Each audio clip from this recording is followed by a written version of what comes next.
So here we are. 28. Wow. And a Jack and Coke. Oh, you went straight up Jack and Coke. I like that. Old school, man. Old school. Okay, so I'm cheating on Screwball peanut butter whiskey. I tried a new one. It's called Ram's Point. Is it peanut butter? The bottle for those of you watching. Ram's Point. Peanut butter whiskey. Peanut butter whiskey. Do you find a big difference or no? I do. I like the other one better. Yeah. It's not much price difference. This one was a little bit less money, like by $2 or $3. Yeah. But it was new and it's not as peanut butter flavory, and it's also got a little more of a bite. So it's okay. It's not, So I felt about Fireball versus Jack Daniel's Fire. Like yes. I felt like the Fireball was a little too sweet. It kind of was like eating Red Hots. Yes. And then Jack Daniel's had more of the whiskey bite to it with a nice little cinnamon rush. I liked it better. Yeah. All right. Totally awesome. agree with you. Awesome. Well, I have a very special guest waiting in the green room. You might know her from, I could just name a whole bunch of web series. I do. I know. I've heard of her. I've heard a lot about her, and I know her from her work. Jill, so, yes, Jill Bennett. I do. Yeah. Yes, my favorite was Second Shot. That I just thought it was an incredible short web series. And you know what? Let's just get her on. Why waste time? You know her, you love her. Jilly Bennett. Bring her on. Jilly's coming on.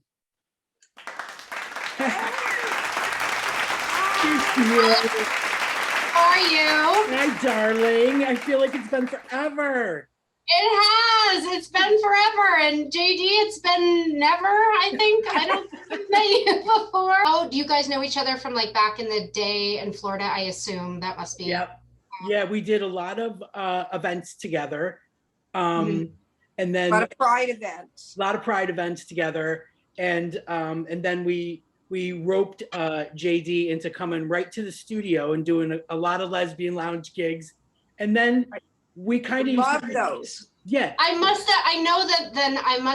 know because I've obviously listened to them. I must have heard you and know of you through that. Yeah. And then we got to the point where we would just like randomly call JD while she was shopping in Target, and we would just throw her on the show. And oh, right. Yeah. And then I would randomly call when I was traveling. Yes. Because most of my touring was performing for the troops. So wherever I was, like I was doing homeland tours, usually at different bases, I would just, if I was there on a night that you were doing the show, I would call you from the hotel room. Yeah. And it was, let you know where I was. Yeah. And now just like when I go home, we get together at the closest Steak and Shake. I love Steak and Shake. See, that's something we all share, right? We all share that. Yeah, JD, that's how we used to give her directions to gigs. Hang a left at the next Steak and Shake. That was the landmark. Yeah, that was. So maybe that was not a great choice of words. Like, I don't know, but like that we got you, Jill. But like you're a great get. So I wrote her. I'm happy to just like have social interaction right now. Jill, honestly, I mean, this has been hard this year. This has been wicked hard. You guys I think you're one of the few guests that can actually relate to what a hard lockdown is. Like we've been in lockdown since December 11th. And April 12th will be the first day that people can actually go to hair salons. Really? Yeah. Wow. Yeah. So no, it's been like this for a year for us. Yeah. So as of yesterday, which will be, I know this doesn't go up until Sunday, but Tuesday was my freedom date, meaning I had my Johnson & Johnson vaccine 2 weeks ago. So I am fully vaccinated as of yesterday. Yeah. You got the one and done. I got the one and done. And, it's very strange. And I don't want to spend this whole time talking about this fucking pandemic, but you know, I thought it was going to be different, like, you know, because I have a lot of friends who've had their vaccine, but everybody's still like afraid People to. phobic. People Yeah, phobic. and I'm not like, let's go make out at a fucking rave. I'm like, let's go to a restaurant for the first time. It's been a year since we've been anywhere other than we visited Lauren's parents in August. We did the whole 2 week, you know, got a test, quarantine, drove to fucking Colorado. Wow. But that's it. That's the only thing we've done in a year. And you know, I'm like, I need to see people. I am an extrovert, and I'm like, you know. So it's just so good to see you and good to meet you. I hate to sound like spoiled, but I'm in South Florida and they do nothing. Pandemic. Yeah. You know, that's not pandemic. Let me show you Florida. There's no pandemic happening here. Right. You don't know what you're talking about. You know, I said that. I said that when I was playing it. That was a good actually a good, you know, Florida that's what's going on. That's what but she lives at the beach, man. She lives right in the middle of tourist town, and I do. But when I was playing, I was going to go to dinner somewhere in Del Rey, and this was weeks ago. And they said, we don't I said, well, are you social distancing? Because I wanted to know, because they didn't have outside seating. And it's just like, no, you know, we don't have to do that because the governor said we don't have to do that. And I said, does COVID cease to exist on Atlantic Avenue in Del Rey? Like, I wouldn't go there, you know, but it's like, we've been not in that much of a lockdown, and I had to go to work every day because I have a business, but I was wishing, some part of me wished I could have just stayed home and not had to go out every day. You know, I'm not gonna lie. We've also enjoyed it. I'm not gonna say that there haven't been aspects of this that honestly, this has been a great break in many ways from life and the responsibility, and especially Hollywood. I'm still peripherally involved, but my wife is very much in the midst and middle of all of that, and not having to go to stupid events to talk to people I really don't care about or want to talk to. Right. That's been nice. And we both went back to school during this pandemic. It's been sort of like this unprecedented opportunity to improve ourselves in that way. I've been drinking too much and eating too much, but you know, my brain has been improving for sure. So I think there are good and bad parts. I'm just like, you know, it's so weird because I know it's not over. I'm not stupid. I know we still need to wear masks inside and variants, blah, blah, blah, whatever.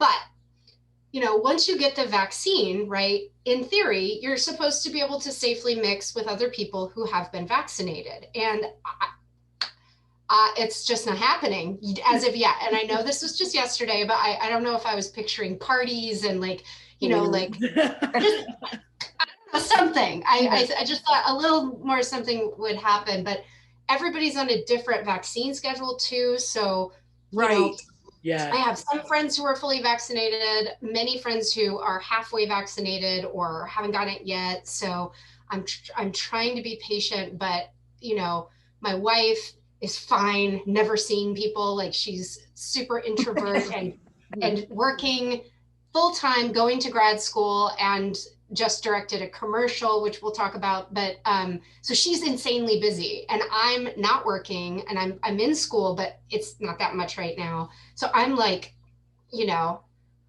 playing with my squirrel all day. Yes, I feel you. I feel you.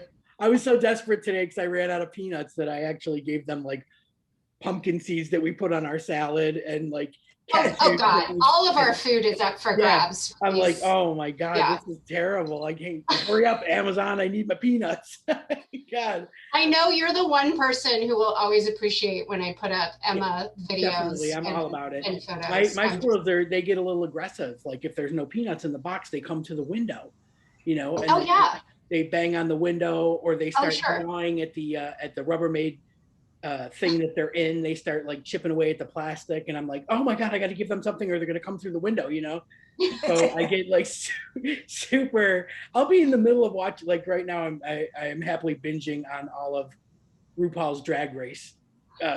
Yeah, so I'm on like we skipped the first 3 seasons, and then we just started from season 3. So now I'm up to season 8. But I could be in the middle of like Snatch Game, and the squirrels come to the window, and I'm like, pause. I got to go tend to the squirrels. Yeah, they've become so much more important than like literally the cats. Yeah. I mean, it's the same for me. If we're sitting and eating and I see Emma run up, I'll immediately jump up and go feed her. I'll be in bed and I'll get the ring notification that there's like movement in my backyard. Right. And I'm looking at my phone, and Lauren's like, are you fucking kidding me right now? And I'm like, I'll be right back. You know, I'm like, yeah, out there in the bathroom. Yeah, we're a little crazy. You know how you were with the rooster? We were that way with our squirrels. So JD had a random rooster living at her job site. So yeah. Oh, they're assholes. Chickens are dicks. Chickens are mean. Yeah. My chicken was Henrietta. She was nice. Well, Henrietta's not a rooster. Henrietta's the only one. Henrietta right? was a chicken, and it was a chicken. It was a girl. Yeah. Right. She started to lay eggs after a while, but she had, you know, a nice life with us. She was a rescue chicken. Believe it or not. We're sickening. We're sickening with the animal. As lesbians, we're sickening. We're such stereotypes, aren't we? Unbelievable. Yeah, it's funny because I know so many people who later in life, including myself, got into. I'm not going to say I'm into animal rescue, because that's going to give you this notion that I'm this humorless, angry, judgmental human, because unfortunately, as I have found, a lot of really well-meaning animal people end up being insufferably awful to deal with. They alienate everything, then you don't care anymore. They're the insufferable vegans, as I call them. And listen, in my heart, I'm a vegan. I really am. In my heart, I am. But I've seen you inhale a steak, you filthy liar. I said in my heart, Denise. I didn't say I was a practicing vegan. In my heart, I'm a vegan. And I get it. I truly respect it. I 100% agree. It is the more moral way to live. It's better for animals. It's better for the planet. Like, you don't have to convince me of any of these things. I'm with you, but I like steak. Shut up. I need my iron. I get it. Yeah, I'm like 70-30 because of Gemma, and because I'm lazy and I don't want to cook 2 meals. So I just end up eating, you know, whatever I'm. What does that mean, 70-30? Like 70% vegetarian and plant-based, and then every once in a while, like I'll sneak a Costco rotisserie, not sneak, but you know, I'll get a rotisserie. She doesn't notice she's eating a leg. Is she a vegetarian? Yeah, was she a vegetarian when I came to visit and I just didn't notice? Yeah, I think she was. Yeah. Okay. Yeah, she keeps kind of like, you know, she's not one of the people that puts it up in your face and stuff, but it is really difficult. That's probably why I didn't remember. Yeah, because usually it's the first thing they tell you. Right. No, she's so not like that. But once I actually knew a chicken. Once I knew the chicken, it was hard to eat chicken, you know, like for a while. See what I never really knew a chicken. Like, you just get it in the packages or on a plate. You don't think about it with the feathers, do you? So.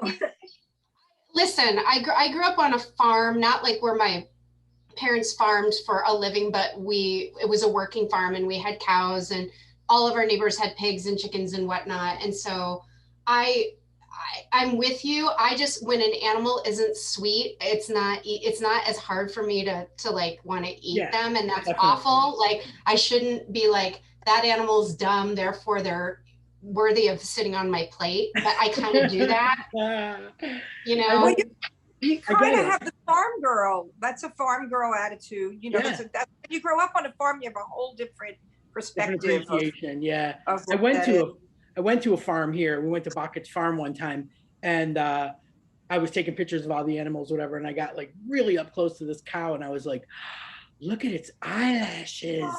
I'll never eat a steak again. You know, on the way home, I was like, "Hey, look there's the best. There's steak in Get a steak sandwich."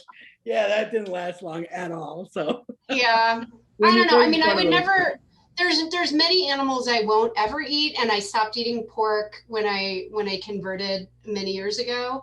And I truly love pigs. I think pigs are really intelligent animals. They also themselves eat meat, and the rule of kosher is you don't eat an animal that eats other animals, and so I don't eat a lot of meat, and I've really cut my consumption. But one thing have been trying to tell my very well-meaning, obnoxious, insufferable vegan friends is that so many. You could probably make more progress if you understand that incremental change is a lot easier for people to take in than just saying, you're a killer, you're awful, how could you eat an animal when you have dogs? It's like, why don't you start with, hey, maybe try meatless Mondays, or at least buy free-range organic. Like start incrementally, and then maybe cut pork out of your diet, because these are really intelligent. They're as smart as dogs, and that's how you get. Yeah, it's true. They would gain a lot more headway going about it that way. That's the truth. It's so funny. Like I didn't think it was like that big of a deal, especially over here, but it is. It's become quite fashionable. Oh yeah, I mean a lot, and yeah, they are changing it to plant-based, which is actually better because vegan has such an icky connotation attached to it. Right. But plant-based sounds so much better, doesn't it? Plant-based sounds great, and I wish that I felt more satisfied eating just plants, but I really kind of don't. Yeah, we have these. And neither does my wife, who can eat everything and not like. She has not gained a pound during this entire pandemic. She stopped exercising a year ago. She still has a 6-pack. Like I love her and I'm very attracted to her, but I want to punch her in the face sometimes. It's just so. I feel you. I live in a household where Gemma went, woohoo, April 12th, the gym's open. And I'm like, what? Well, okay. Yeah, big deal. And I'm drinking because there's a reason, because of your podcast has got whiskey in the title. So I was like, well, I cannot not drink, right? At 2:00 in the afternoon. What do you got in there? Well, I actually, as it turns out, I have started to drink gin this year, and I know that's a very British thing to do. And so I saw this recipe, and it's Bombay Sapphire Gin, with my favorite, the real lemonade packets. So they're not like, it's all natural, but they're little packets that you're supposed to pour in those little bottles and shake it up or whatever. I've seen those. Yep. I add one of those for lemon, and then bubble. I have a soda stream, so I make bubbly water, club soda, and then add lime and mint, and if I have it, cucumber. That would be good. Wow. Yeah, that would be good. Light and summery, because it's summer here all the time, and I became a gin fan. And you don't taste any of the, the gin, juniper. The pine needle taste is all taken out by the citrus. So yes, it's delicious. Oh, good. She's drinking a cocktail. It's a healthy drink. She's got, JD's got the peanut butter whiskey. Peanut butter whiskey. I got a Jack and Coke. Yeah. I went OG, That's old school. That's so old peanut butter whiskey. That's curious. Listen, I've been on the quest for it ever since she introduced me to it. And it's 50 I believe you. Here. It's 50 pounds a bottle and an extra 10 to get it delivered. Wow. So I can't really justify spending that, even though I want it so bad, because everybody's talking about it. So many of my friends have just like messaged me a picture of the Screwball brand, but you're drinking a different brand. Yeah. Too. So, yeah, I'm drinking, this is new. It's called Ram's Point, but it's not as good. Nice. Not as good as Screwball. Screwball's bad. So they even make peanut butter whiskey ice cream now. Yeah. That I'm on a quest for. Yeah. now you're on a. Yeah, that's all I need each is other. ice cream flavors. I mean, I don't care. As I decided, I think probably in April or May of last year, I was like, whatever you got to do to get through this thing, if you need to drink more, I mean, within reason, eat more, watch fucking Netflix all day. If that's what you need to do to be okay, then just. Yeah. It goes in phases, like we go through like, well, let's work on, like last weekend, it was 73. We were like, let's work on the garden, got some plants, fixed up the garden a little bit. And yesterday it snowed. So, so we don't even know if jealous. I swear to God, it was like 28 degrees overnight. And it was snowing. I'm like making dinner and I was like, what? And yeah, Jen was like, ah, God, all the new plants are gonna freeze. I was like, well, you know what? Whatever. But yeah, domestic life.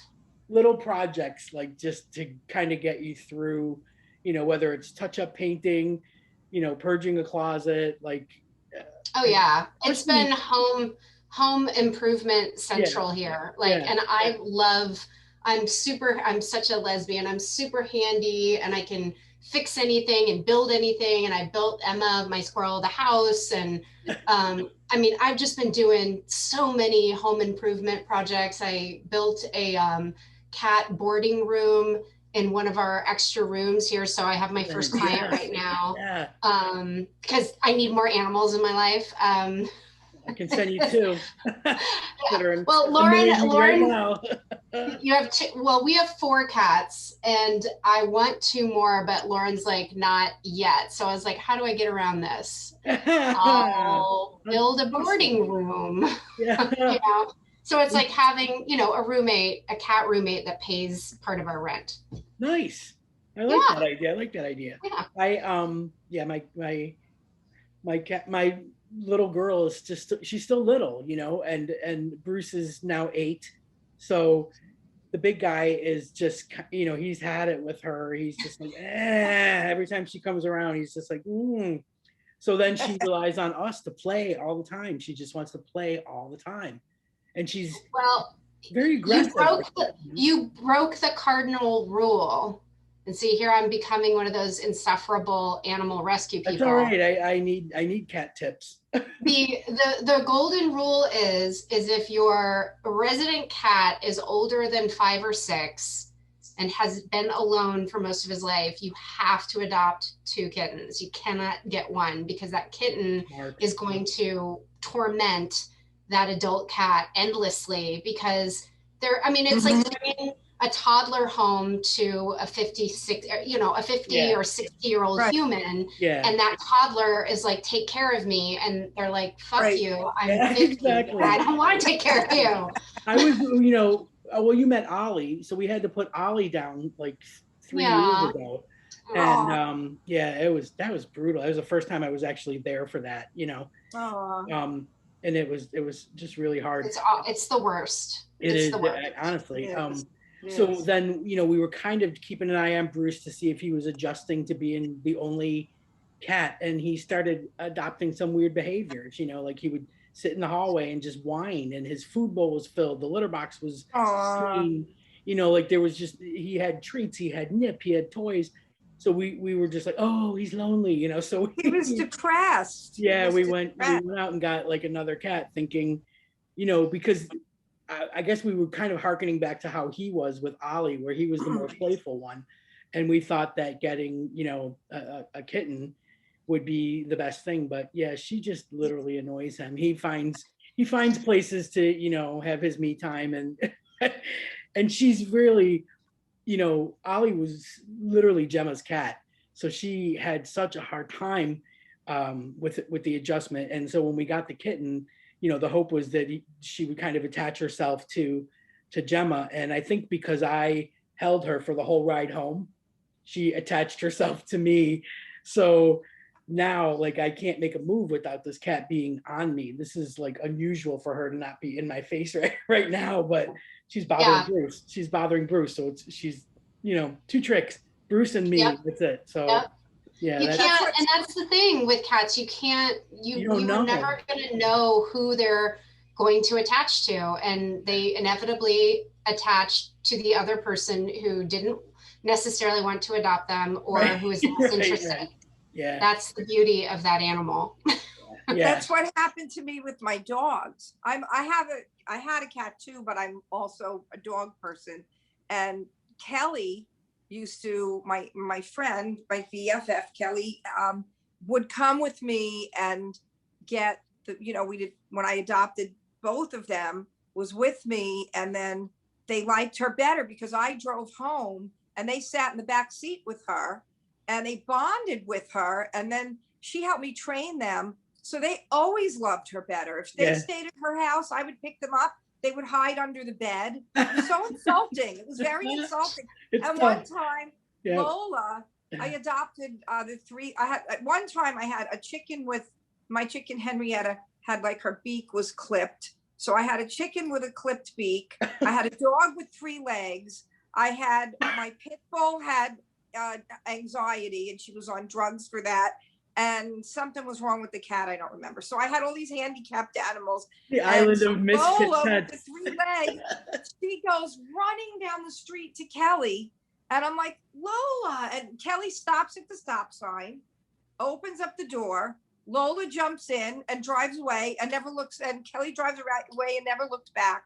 And she kept it for like 6 months because I had just gotten Frankie, the pit bull, and I needed to train her a little. So it was nice to have some one-on-one, but it was just so funny. I'm like, I am so insulted at this point. She just ran after the car with her 3 legs, jumped in the stop sign. Like she probably got in it. She was going, go, go, go, go, Kelly, let's go. That's what I mean. They're their own beings. They have their own, preferences, their own likes. I have one coming right now. Maybe she'll come up here. I have another one over there who's almost always in my lap. I don't know why he's not right now. He's actually giving me a break for a second. Yeah, I love your pictures. You're smothered in cats. Oh my God. These cats are seriously the most like affectionate babies. But my friends are always like, why are your cats so sweet? And I'm like, because I don't smother them, because I let them be cats, which is, you have to let them come to you. You can't force affection the way you can with a dog. Gemma sweeps those cats up and just like, love me. And some cats will deal with that, but other cats, it really makes them like, okay, enough of that. So Molly's funny. Like when she does jump on Gemma goes, I know. Yeah, shh, don't move. Yeah, it's really funny. But yeah, it's like I worry because we got her like 20 months ago. Like my parents came to visit in November of 2018, and we had just got her, and then my parents were here till like December, then they left, and then it was like January when all this stuff started. So this cat hasn't been without somebody in the house ever. Aside from my like little walks to get bananas or milk or something stupid, like she just doesn't she doesn't really even know what it's like to be on her own. Like Christmas Day we were at Hazel's for the day, and we came back and she was like just like an octopus. So I was like, oh God. I know. I don't know what's gonna happen when think about those dumb things. Like when we can get back to normal, they're the ones that are going to suffer because they've been so excited to have us home. Well, I'm worried too about all the adoptions that happened, of course, because this is becoming more of my life now. I'm just worried about all these people that adopted during the pandemic and then going back to work. Back to work, and hopefully there won't be like a big dump of animals at the shelter. Yeah, exactly. I just want to tell you guys, if we run out of time, just click the link again and we'll all jump back in. But you've got are you doing any kind of like writing, working, anything like that? You said peripheral, but how does that? Peripheral meaning like my focus, God, I always like, whenever someone asks me a question, I start to go back in time, and I'm like, no, don't go far don't go that far back in time. Yeah, I mean, I got to a place with the industry where it was no longer joyful for me. Like I really wasn't enjoying the whole process of it. Like I love acting. I love being on set. I love creating. I love being in, in editing, but honestly, I am not a huge fan of what comes after, which is all the promoting and the business, like the business. And like, yeah. This kind of thing here, this is lovely. And every minute that I spent with you, I absolutely loved. And we had so much fun together because you're a normal, nice person that treated me like a normal, nice person. But there's a lot of parts of this industry, that are not fun. And whether it looks like that person is having fun, you really don't know. And there are some people who really don't like that part of it. And I never, ever liked that part of it. I loved meeting people.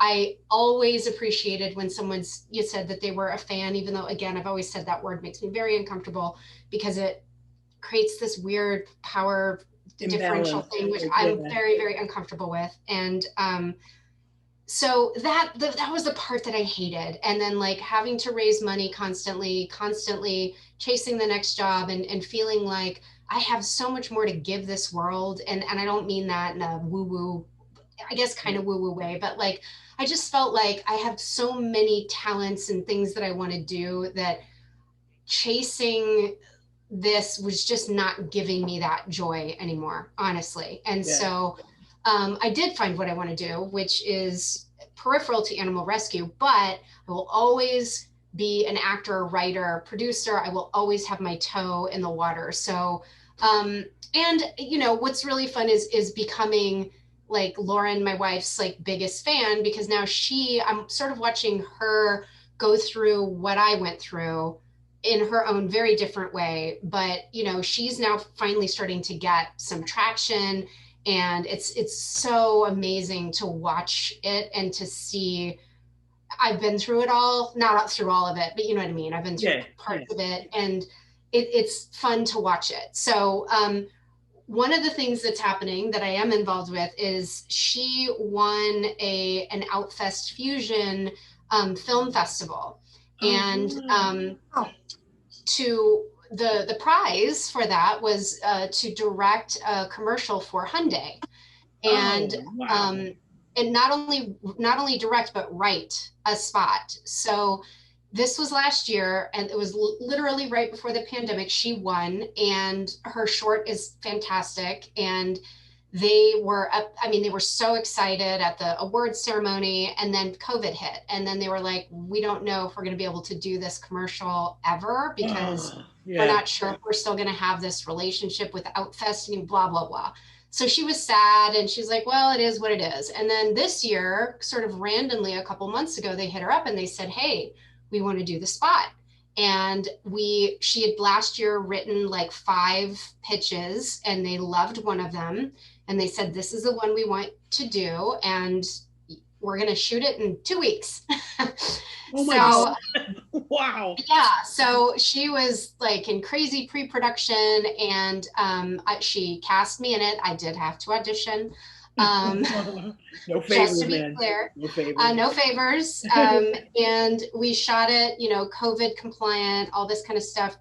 And then she edited, and she's just been putting in the work, and it's going to premiere at the GLAAD Media Awards, which will be tomorrow, but the previous Thursday, but should be up on Hulu or up on their website. So at some point during the ceremony, they're going to play the commercial, and I think they're going to announce what it was about. Great. She's like an emerging director, and they did this whole behind the scenes, and the whole concept was hers, and it's for the LGBT community. It's called Chosen Family, and it really is about how we really do create our own families, and bringing everybody together. And it was just so much fun to shoot. It was so much fun to watch her work and like go through post-production. And we're going to go to the Outfest Fusion. There's going to be a drive-in which will be fun next weekend. And they're going to show the commercial and the behind the scenes on the big screen. So we're going to be there, and at like a Hyundai, they're going to, get us an Uber, and then they're going to have like Hyundai cars like parked in the VIP Hyundai. I don't know. Anyway. So cool. Yeah. So that's going to be really fun. And then I did shoot a documentary this summer. I can't talk about it because there's an NDA, but suffice it to say, a lot of questions are going to be answered about things that are maybe people are interested in about so many parts of the lesbian community. That's all I can say about it. I think it's going to be really fucking funny. And I got to like really tell my story. Oh, that's so great. It should be very interesting. Yes. Is this coming off of a rather lengthy Facebook post from a while ago? Potentially, yeah. Okay, good. Yeah, that ties into it. That certainly ties into it. Oh, this is the juice that the community needs, man. Oh, I know. And what's weird is that I try not to do that kind of like, I'm not a gossipy person, but at the same time, I also feel like I never really got to explain why it never happened. And, when you're at you know what I mean? Something, there's always that crap about 3 sides to every story. You didn't even get one. Right. So, I didn't get one, and I chose not to even really tell anyone but like actual friends what happened. But for a while, people just kept saying, "What happened? I thought you guys I thought that there was a network interested," and I was like, "There was," and then it just went away.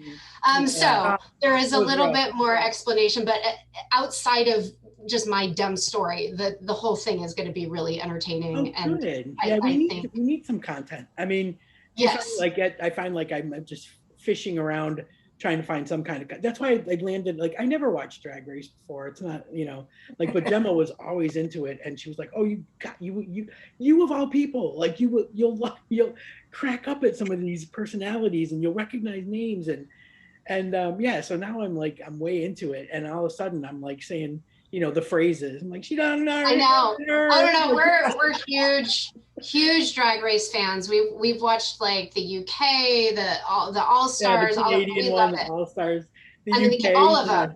Yeah, why I am looking forward to things opening back up, because it would be kind of fun to see some of the UKers doing their thing. Oh yeah, like Bag of Chips and those crazy bastards. Oh, I love Bimini and Lawrence. Yes. I just Yeah, it'll be good. So for many years though, I never watched RuPaul because it many years ago, I was trying to develop a show for Logo, and I had a development deal with them, and they were super excited to do some scripted shows, and then all of a sudden it was just all about RuPaul's Drag Race, and then there was 90 spinoffs of RuPaul and no lesbian content other than X's and O's. And so I was really mad for many years about RuPaul. So I didn't watch it.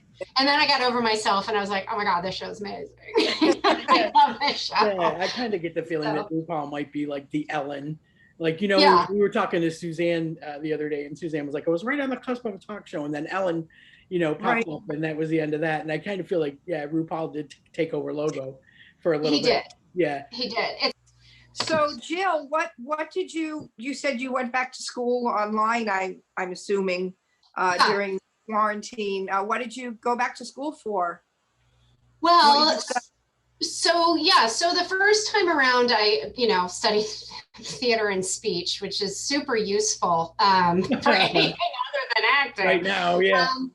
So, once the pandemic started happening and it was kind of clear, and this was before we knew it was going to be a whole year, I was like, I should take some classes and do, because I'm doing, for the last position, I worked at a cat rescue, and I was the marketing and adoptions director. So I was doing a lot of actual real marketing stuff. And although I have a lot of marketing in my background because I'm an actor, I'd never had official training. And, I really believe when you can, and if you're interested, you know, you should never stop learning. You can always learn more. And so I started doing, you know, just like certification courses, and I did, I think, like 9 of them. And then I was like, why don't you just like take, you know, get a fucking degree and just do this? And so I looked at all the options, and the best option for me is I wanted something that I would be able to complete within a year, because I knew it was going to go on longer than that, and something that wouldn't get me back into the student loan world. So it actually turned out that California Community College is like super affordable, and I could apply a lot of my previous credits, all my GEs. So I'm getting 2 degrees in next month. I will have a marketing and a business degree, just general business and marketing. So I took like an insane number of classes last semester. I think I did 8 or something, like every day. Wow.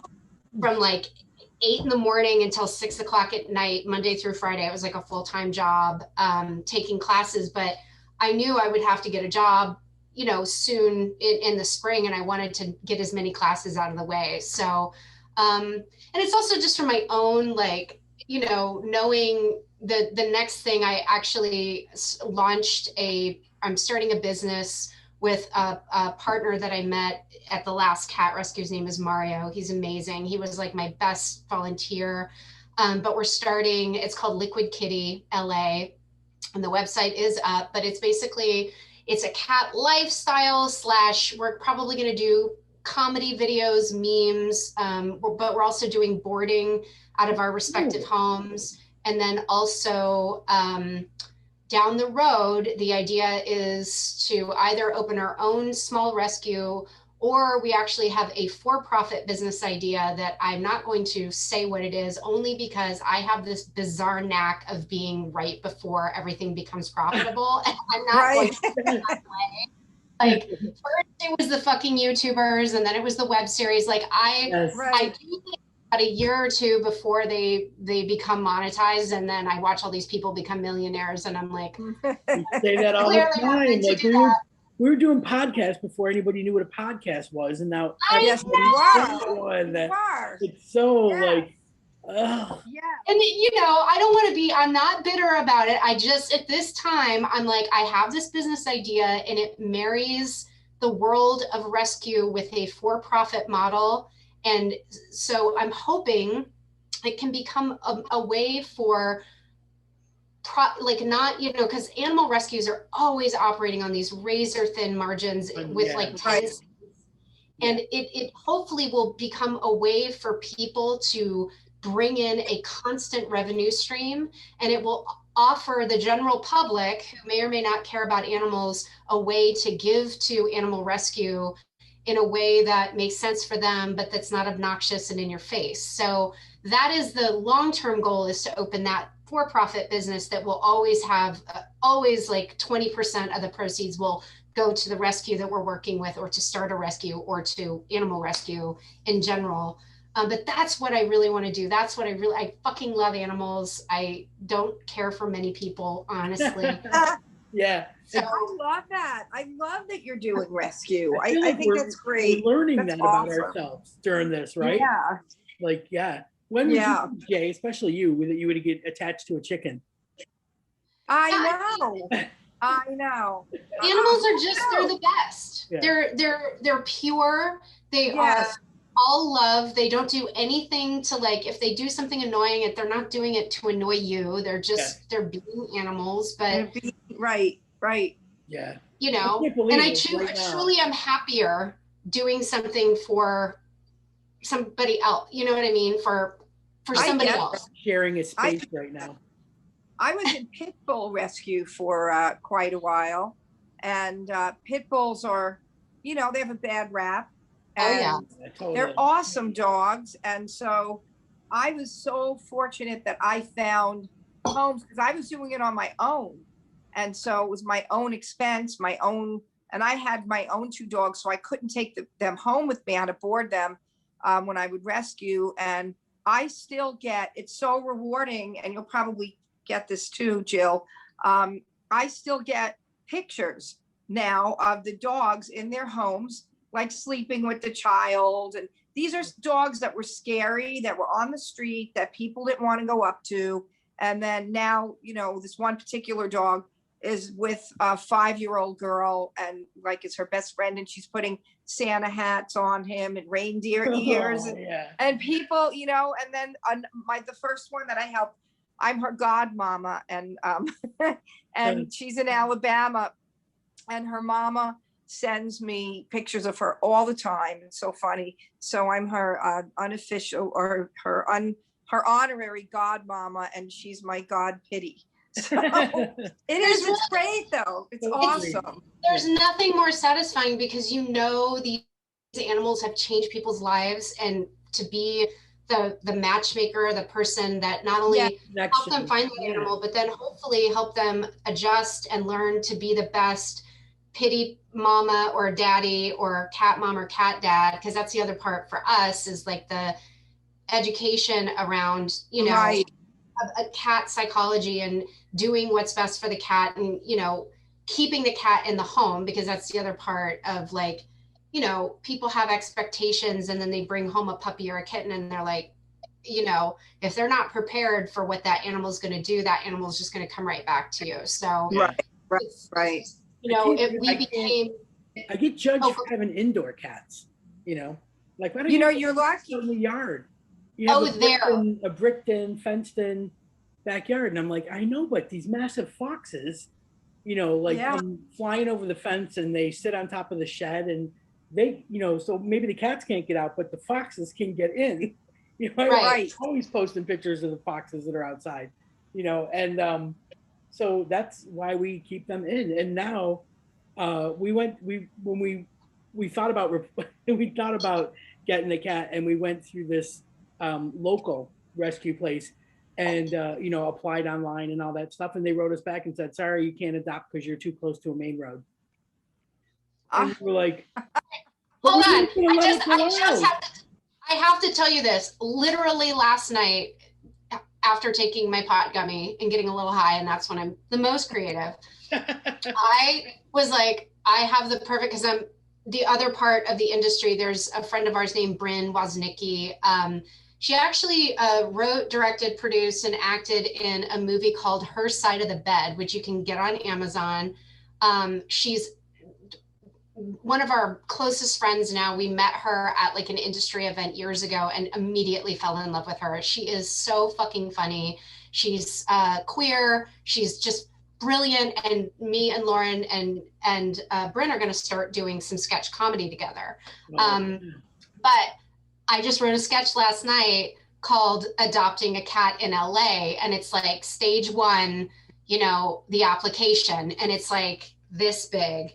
And, you know, every question, what's your social? What is the name of your brother's wife? Like, did you have a fence? You know, like all the ridiculously stupid questions they ask. The second, you know, and this will be a fast video. The second one will be like the interrogation with like a light overhead and like, you know, do you have screen doors? You know, like all the fucking shit. And then the home visit, you know, where they walk around your house and judge you. And right. And I'm just like, do you want to adopt the cat or not? Like it's I couldn't believe it. I was offended. We got turned down. We got turned down too, Denise, by 3 cat rescues. 3 cat rescues turned us down. And I was like, fuck you. I'm a lesbian. I don't have children. There's a catio. Our cats have insurance. Like, what more do you want? Exactly. You have a cat boarding room now. And a cat boarding room. And like, so when I got to the rescue, which in LA is one of the biggest ones in LA, and I saw how they were operating, I was like, you guys have to like lighten up a little bit. Like this is, I know we want to like screen people, but it's like borderline offensive. How hard you're making that. I couldn't believe it. Too close to a main road. Come on. I know. Wow. Honestly. You're like, I'm not gonna toss her out the window every night to like run around. I'm like, community. It's like we're in gates. Like you can't get in. You can't get. I was like, what? Yeah. So, it's super frustrating. I don't know if you've ever seen that tweet. It's like one of those. it's a super viral tweet, and it's like, you know, dog rescue people, don't buy a dog, adopt a dog. Also dog rescue people. This is one-eyed Molly who hates everyone and will pee on your carpet, and this is the only dog that you can have. Like, Yeah. okay. So, anyway. Yeah, it is. That would have been my dog, the one with the one eye. Oh, yes. Maybe that would be your dog.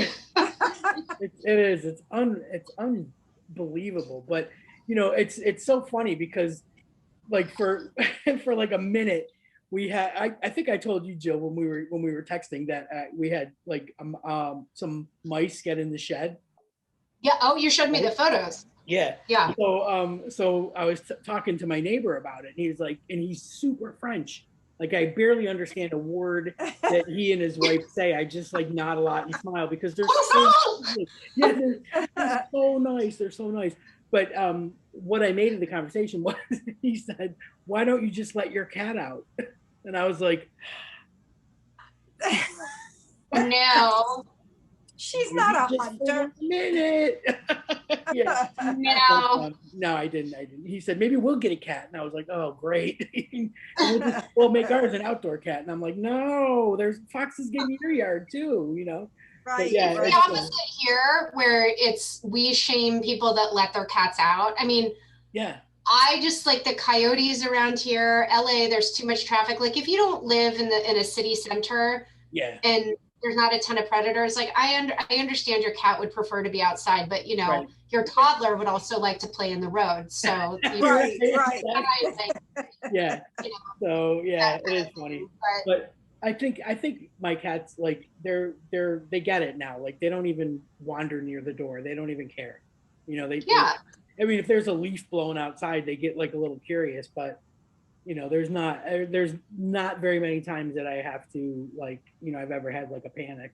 Bruce, one time, he snuck out the front door and then he just sat in front of it crying. And we didn't know that he snuck out. We could hear him, and we were checking cupboards and cabinets and closets and going, where the like, I hear him. I don't know where he is. And I'm like, there's just something in me that went, and I opened the front door and he walked in and he was really mad. Like, he was pissed, right? It's cold out there. He was so pissed off. So that never happened again. Well, let me pitch you on this. So the other day, last week, I discovered Emma's babies. And I'm looking out here because she's squirrel babies. And they're so cute. Oh my God. I know, I'm like, hold them.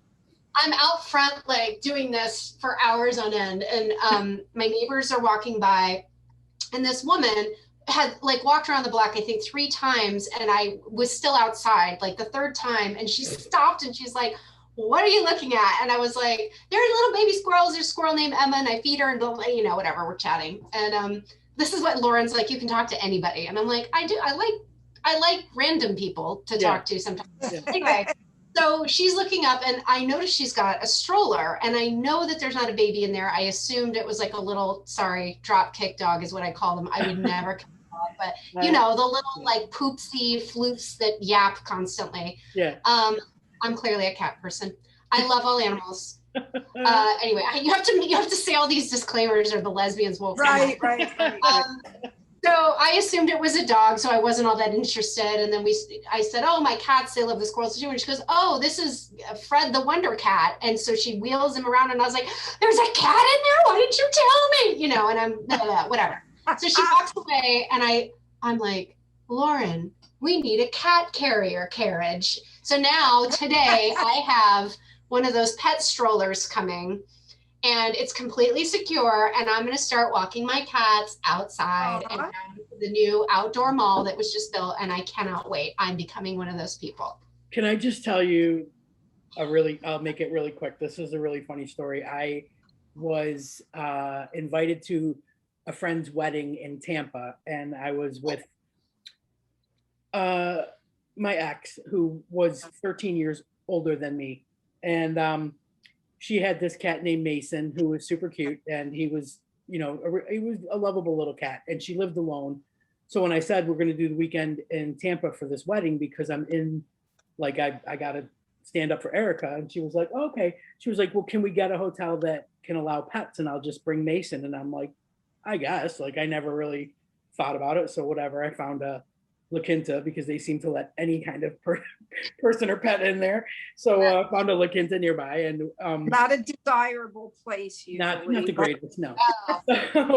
So we drive, and the cat did, I gotta say, did really well on the drive there. It was like a 3-hour drive. So we get there and we check in, and the cat's checking out the room and everything. And I noticed this leash, and I said to my ex, I'm like, what is that? She was like, well, I want to put Mason on a leash and let him get some air and stuff and take him outside for a walk. And I'm like, you're gonna walk your cat on a leash? Like, I've been with you for 3 years and I've never seen you walk a cat. She's like, yeah, he'll be fine. I'm like, okay. Oh, she'd never done it before? Never done it before. So I already know where this is going.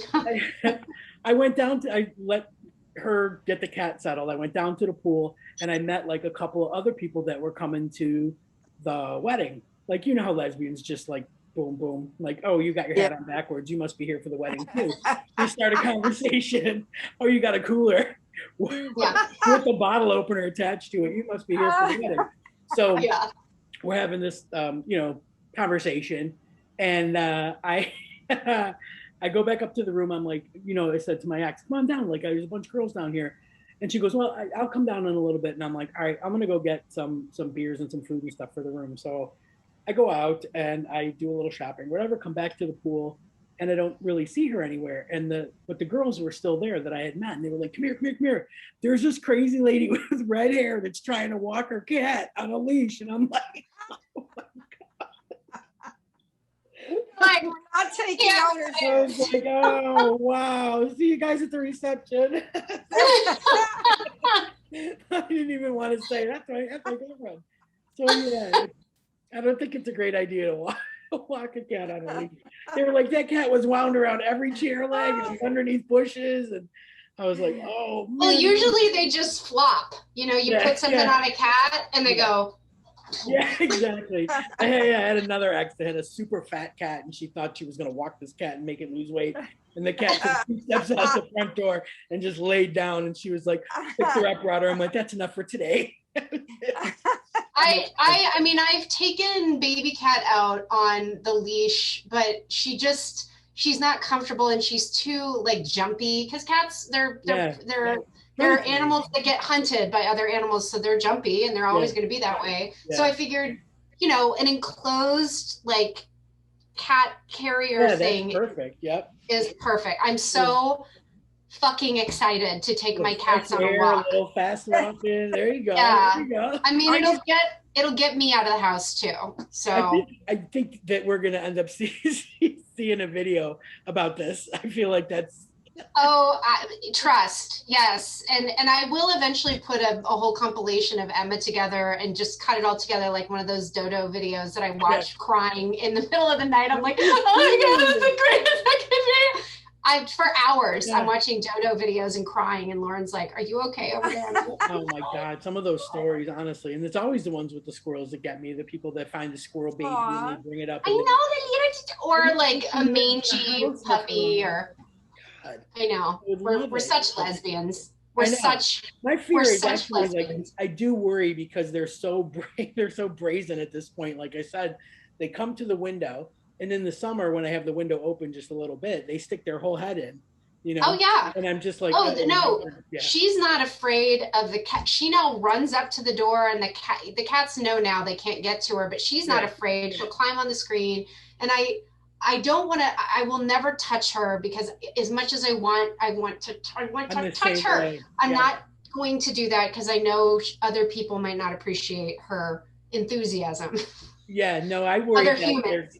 Like if other animals smell like a human on them, will they treat that animal badly? Like I'm just worried that she's gonna run up to another human that doesn't like squirrels and that too, expect nuts, because she takes them out of my hand. I mean, she comes right up to me now. She trusts me. She has a couple times gotten in my lap, and I'm like, I'm not gonna. I want to touch that fluffy tail so badly. Yeah. I'm a member. I'm a member of all these groups on Facebook called like I'm gonna, call the hearse because I'm gonna touch that thing, and it's like these like animal groups of people like me who just want to touch every animal even though we're not supposed to. And I put up like after you have to put content up. At one point I worked on a pilot where I was like eaten by a tiger, right? And so I became friends with the trainer, and we raised some money for him. So he invited me to the farm, and I got to go walking with a lion and a grizzly bear. And so I had the photos from that I posted. And of course I got shamed. Oh, animal actors are just abused all the time. How could you put up? And I was like, oh, shut up. Shut up. This is why people hate animal rights people. Like, yeah. Right. Right. All these animals were saved from circuses. Like they were not plucked from the wilds to become animal actors. They were saved, and this is how they earn their keep, and they are not abused. And I'm on this massive farm, and I see how much space they have and how well they're treated. And yeah, do they want to be actors? Probably not, but but it's either that or who the fuck knows where they would live. So I'm just like, so of course most people are like, oh my God, that's amazing. What a great thing. And then of course there's that one person that's like, did you know you should never touch an animal in captivity? I was like, shut up. Shut it. You know it was a lesbian too. Oh yeah, definitely. I swear, that's one of the things I hate about Instagram is that there's always one, 2,000 comments of good, and then there's always one person that it's just like, wow, I wonder if this is what they do. That's how they spend their days. Like just trolling for something to complain about, Like, I really don't want to be that person, but well, then don't be. How about that? Well, just don't be that person then. If you're gonna start off a sentence like that, let's back up a little bit. We need as a group, and I love our community sometimes, and sometimes they drive me nuts, but we need to have a sense of humor. Like the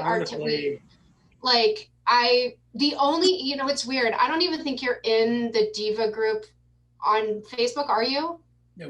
No. See, I'm sure there's some sort of, that's the thing. I don't know the gossip over there. I'm sure there's some sort of reason why you're not.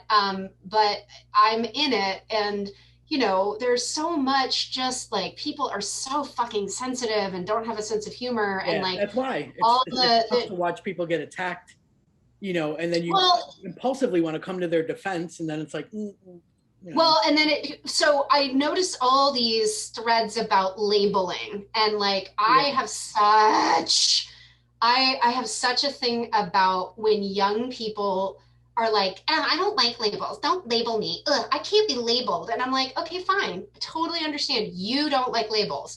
There are some of us, mostly women in our age range, who like labels and who grew up with them. And it's, by the way, the reason why your dumbass doesn't have to label yourself, because we did it, and we were visible, and we came out, and so we're comfortable with labels. So you don't have to be comfortable with labels, but please don't try to make us feel stupid or less than because we happen to be comfortable using the word lesbian.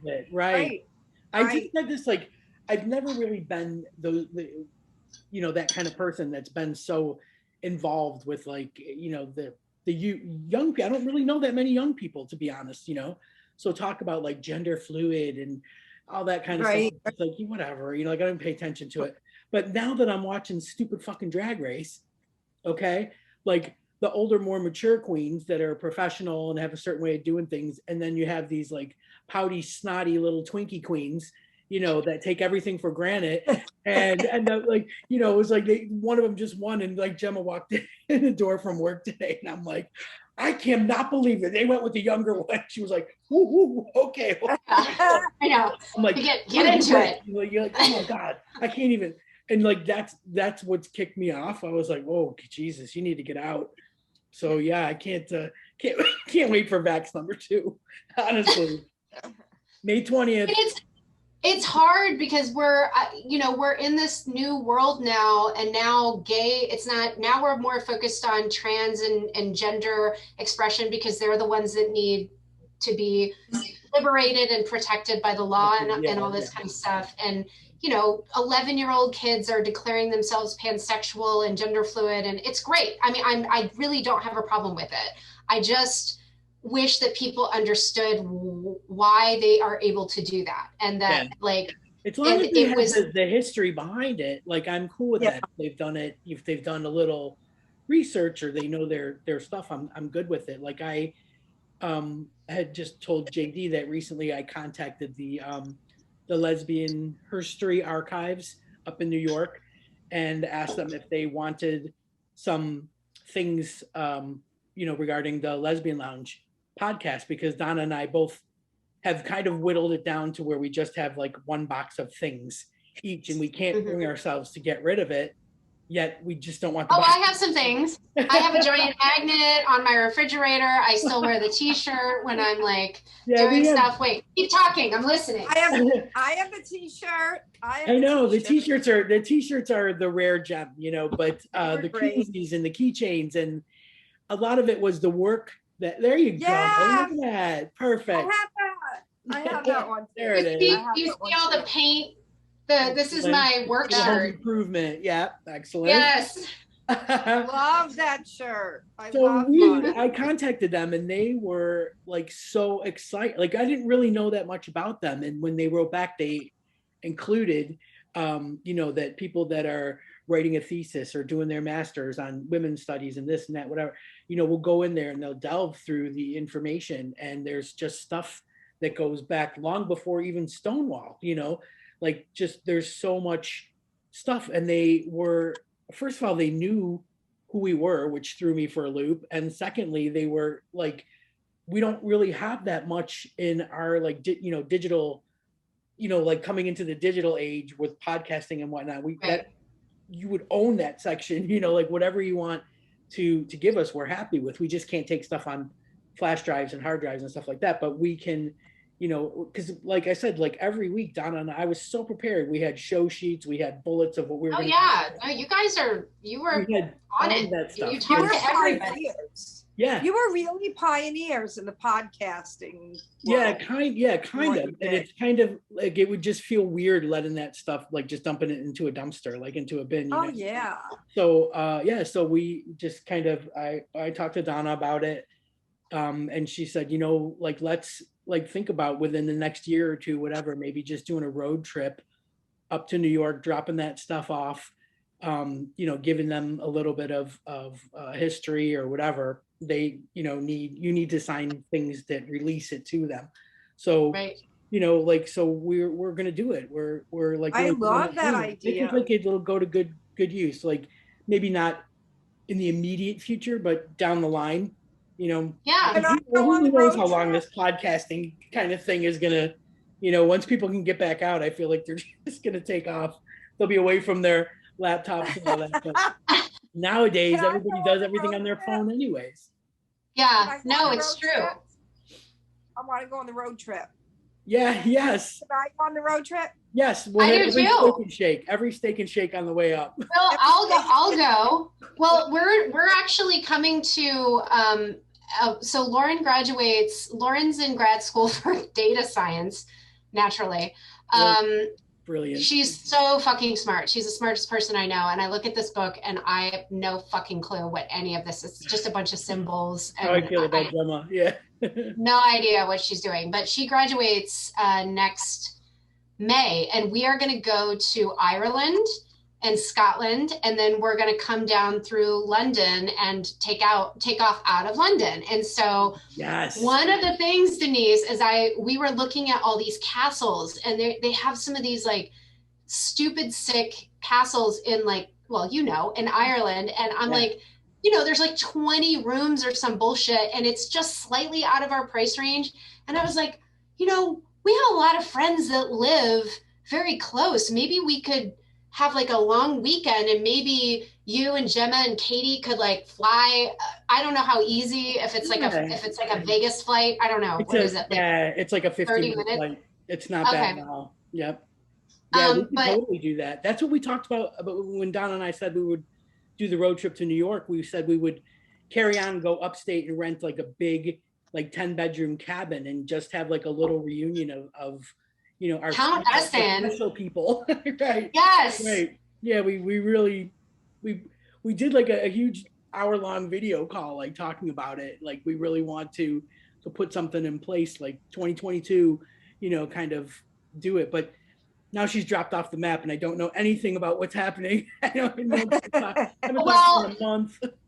Well, we'll do the UK version in mid to late May. But I'm absolutely serious. I was like, we do have friends over there. It would be a perfect way to be able to spend some quality time with you. Oh, definitely. That'd be great. If it's not that hard for you to get there. You're gonna leave. I want to come. Yeah. Too. Good. Please, JD, come and join. We'll go drink whiskey and beer with the Irish trying people. To get JD over here. The Irish people. I was planning on coming over there before the pandemic. Yeah, I was gonna have her play in my pub. I wanted her to play in my pub. Yeah. Oh yeah. Well, we could do all kinds of, like, if we got all these people over there, we could just do a big live stream talent show one night. Backyard concert, exactly, from the castle. Oh my God. Yeah, we definitely.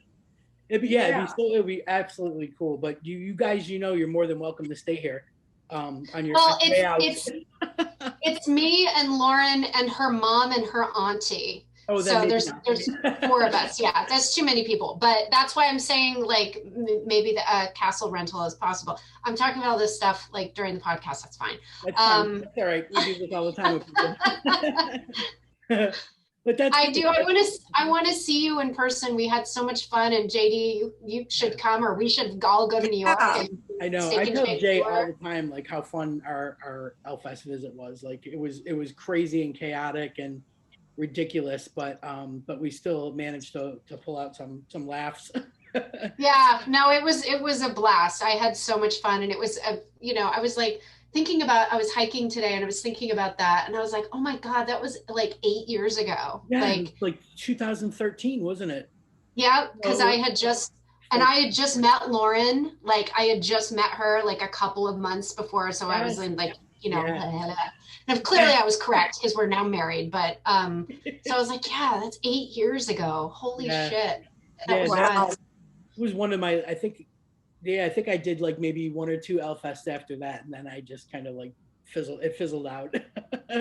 Fizzled out for me. I feel like over, like, it's in July, right? So from that July to the next July, somehow I just went, oh my God, I'm too old for this. Like, just in that span of 12 months, I'm like, I don't know. I just feel like really old. Like, there's a lot of things now that are not fun that used to be fun when we were younger, and now they're not as much fun to do, and that's okay. Like, some things are just just go in a different direction. You move on.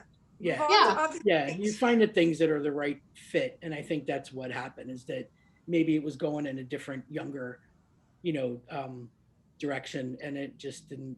I mean, I got nothing out of it, as far as podcast wise, like new listeners, or it just wasn't. It was like a fun weekend to catch up with everybody, because you got to see the same faces, the Burtons and the Rockers and all those people. But so I could do that on my own. I don't have to go to a festival. I could just go see them. So exactly. That's the mentality. That's what happened. That's the mentality. I mean, in theory, we hope to evolve, right? As humans, like, ideally we take in, we learn, we evolve, we change, and hopefully become better people. That's, I mean, I'm impressed with the fact that you are keeping your mind sharp during this lockdown thing, because that's what I say to Gemma all the time. Like, put a fun game on my phone that makes me be sharp, because I don't even know how to do that. So she's like, oh God, it's like, I mean, thankfully though, she's has been able to work through all this. So, and in order to stay in that normal work mode, she gets up and she walks to Hazel's, and she works from Hazel's house, and then she comes home. Oh, wow. Yeah. So she gets out of the house. That's nice. Yeah. She gets out of the house. She doesn't have to just, like, because our house is small, so like she would really literally just be working from upstairs, and I'm like, if I can't vacuum, I'm gonna be really mad. so, she goes to Hazel's. We're lucky because we live in this, I mean, this house is like 2,000 square feet, which is a lot for two people, frankly. And we have 5 bedrooms. So we each have our own office. I have the cat boarding room. We have a guest room and our bedroom. And then like 2 living rooms and a kitchen. Like it's ridiculous. And it's weird. I envy anybody right now that has space, because Hazel, don't think that all houses are like Hazel's, where there was enough to stuff out everybody that needed to stay there, because the house that we got is so small. So it's definitely just a 2-bedroom, a tiny kitchen that you can make chicken nuggets and cereal, and and then there's this where I'm sitting is part of the dining room, and behind me is the living room. So it's just one, crazy space in a room that we've made a utility room. So it's so stinking small, but the good news is it's like 100 paces from the train station. So oh, that's great. You can't beat the location. There's give and take, but I can put up either of you, if you ever come to LA, please hit me up, and you are welcome. I definitely would. I would. I think my closest relative is in LA, but has like a bachelor studio, so that's not going to work. So no, you can come here and be with cats, and we have a nice huge back patio. It doesn't get better than that. Oh my god! Yeah, and I'll cook for you because I'm honestly I'm a good cook. There's not many things I say I'm good at. Food. Yeah, I'm a good cook, so you guys are welcome to come. We'll play poker. I'll take your money. I will willingly give it up because I suck. That'd be great. I want to stay in the cat boarding room with the cat. Yeah. You could.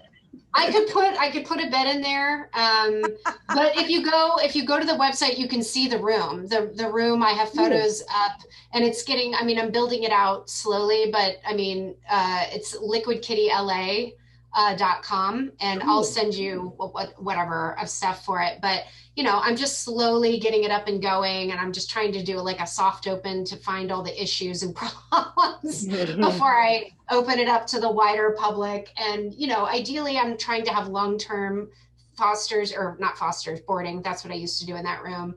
Because cats don't like change, they're not good at take someone over. It's better to just keep them if it's only for a couple days, but longer trips, that's what I'm aiming for. But yeah, I did all the work myself. I upcycled everything. I don't know if you guys have Buy Nothing groups. I'm going to mention this on the podcast because I think it's super important.